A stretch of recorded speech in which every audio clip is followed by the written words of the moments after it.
We've all seen that guy in the gym bench pressing a ton of weight with hardly any range of motion, or the spotter that rips the weight off on every rep even when his help is completely not needed, or the guy doing bicep curls looking like he's trying to do the limbo. Even though you might have laughed at these guys and their terrible form, you may very well be making some serious mistakes yourself. Even if your mistakes aren't as extreme, a relatively minor deviation in your form can switch the focus of an exercise away from the muscles that you're trying to target, making that exercise far less effective.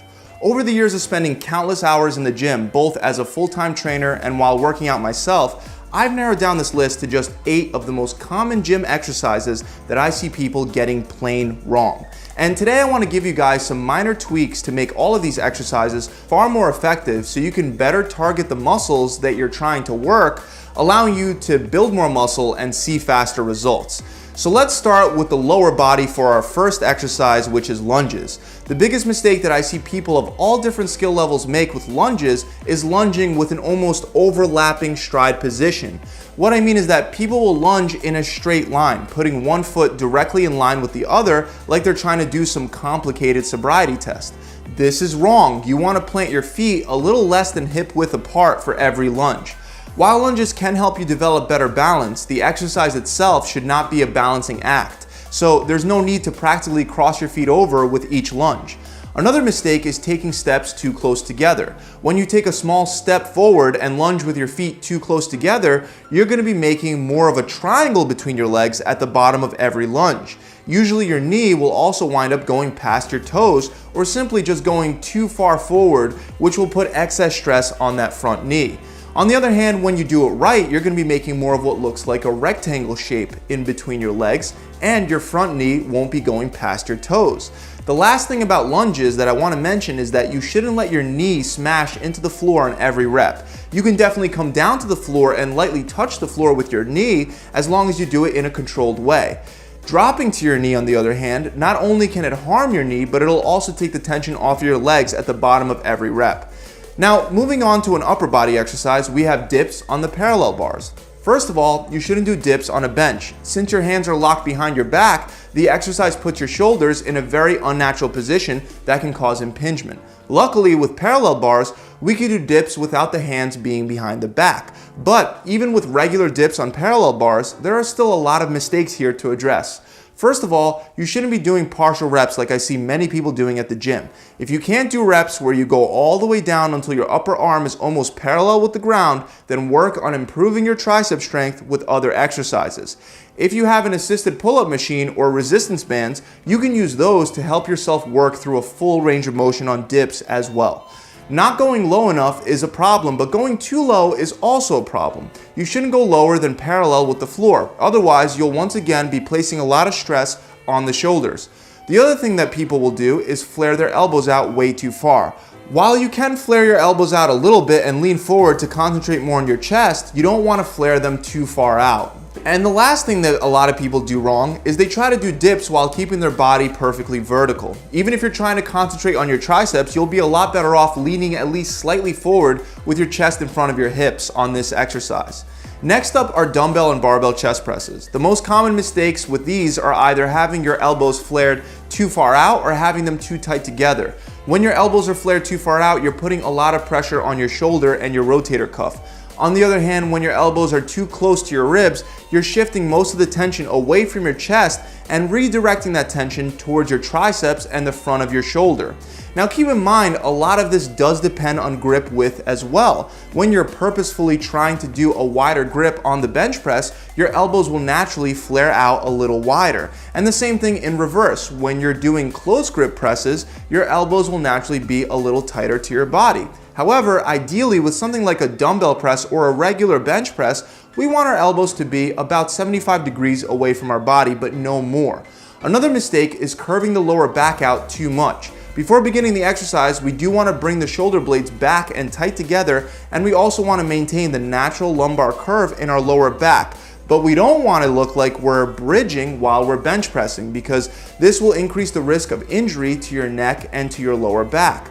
Another mistake is ending off with the weight above or below your shoulders. Even if you follow an arc-like path during a bench press, at the end of the movement, the bar or the dumbbells should always be in line with your shoulders, not below your shoulders or above your head. Let's move on to another chest exercise, cable flies. For some reason with cable flies, I see a lot of people bringing their arms and the cables way too far back. The problem here is that with flies, since your elbows are opened up at a very wide angle, there's already a lot of tension on your shoulders. When you go too far back, you're increasing your risk of hyperextending and injuring those shoulders. When lowering the weight, you want to aim to stop even with your chest, or maybe just a little bit further back before lifting that weight right back up. Another problem that mostly beginners run into is performing the fly with the elbows locked out. Not only does this put excessive pressure on the elbows, but it also decreases the amount of tension that's placed on the chest, which is the muscle that you're trying to target to begin with. You want to keep your elbows slightly bent and pretend that you're hugging a really wide tree. The last problem you might run into is if you're rounding your shoulders too far forward. With flies, just like with the chest presses, you want to make sure that you retract your shoulder blades and stick your chest out. Next up is the bent over barbell row. With this exercise, most people aren't sure where they should be aiming to bring the bar. You could bring the bar higher up towards your chest or lower towards your belly button. While neither of these are necessarily wrong, you should be choosing where to aim for a specific purpose. When you row towards your belly button, you'll target a lot more of the muscles in the middle of your back and some of your lats as well. On the other hand, when you do rows closer to your chest, you'll be targeting a lot more of your upper back. Of course, this does also depend on how far you bend forward as well. Now, the most serious mistake that I see for any standing bent over movement is forward rounding of the spine. Normally, you'll naturally maintain a neutral lumbar curve, but when you're bent over with heavy weight in your hands, that weight will be pulling your upper body down. And if you don't resist and stabilize the weight properly, you can easily wind up with a lower back injury. So to prevent this from happening, you'll want to stick your chest out and really squeeze your shoulder blades nice and tight together before you even lift the weight up.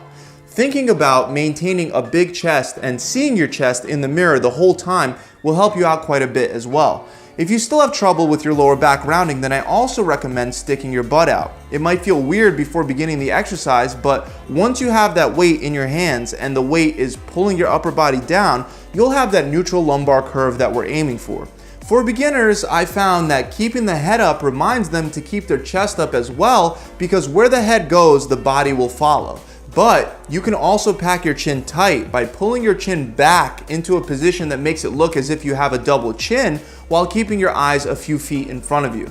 Now, the same advice applies whenever you're in a bent over position lifting anything off the ground, whether it's a big compound exercise like a deadlift, an isolation exercise like a bent over reverse fly, or you're simply lifting a heavy box up off the ground.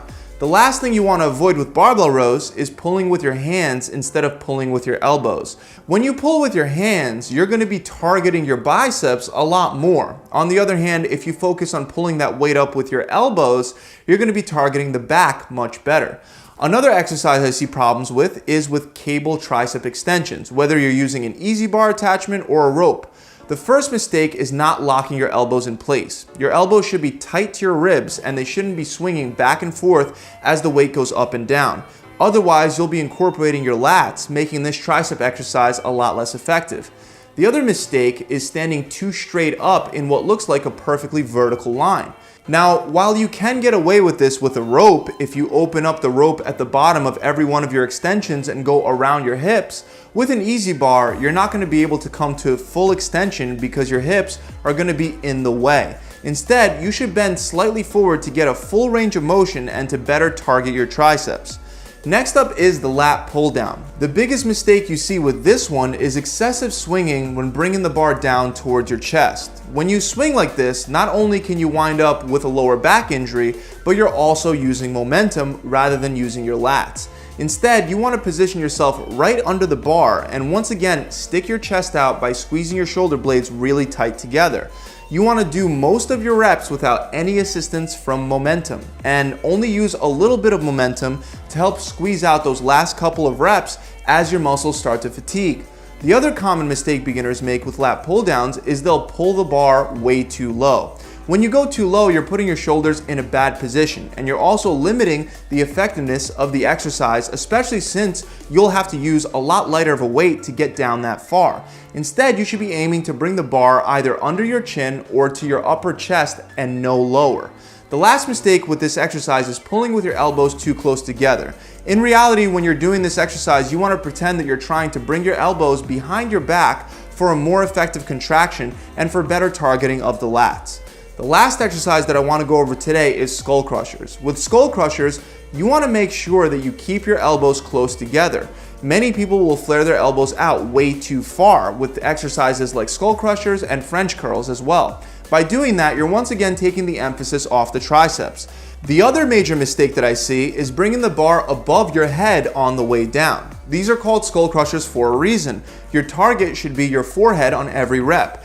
If you go behind your head, it may allow you to lift some extra weight, but that's only because your lats will start taking over the movement. And then the momentum that you get from your lats will limit the effectiveness of this exercise for your triceps. It's a lot more rare to see people going and aiming too low for their teeth or for their collarbones. While this might make it feel like your triceps are getting a better workout, it's also putting your elbows in a very compromised position, similar to squatting with your knees way too far forward.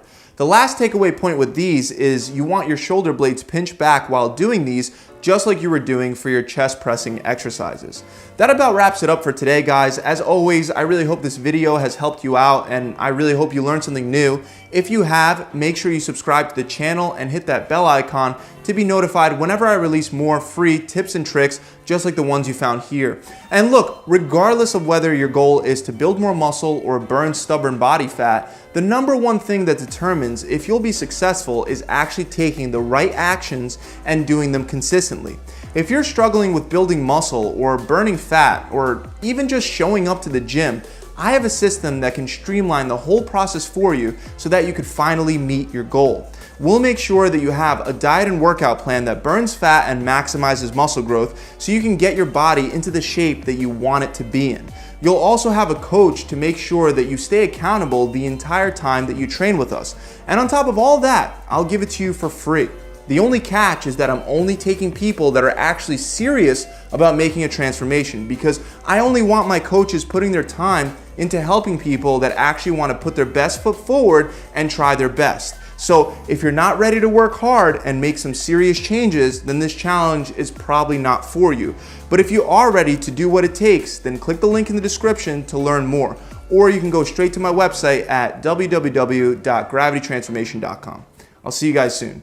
Pump it.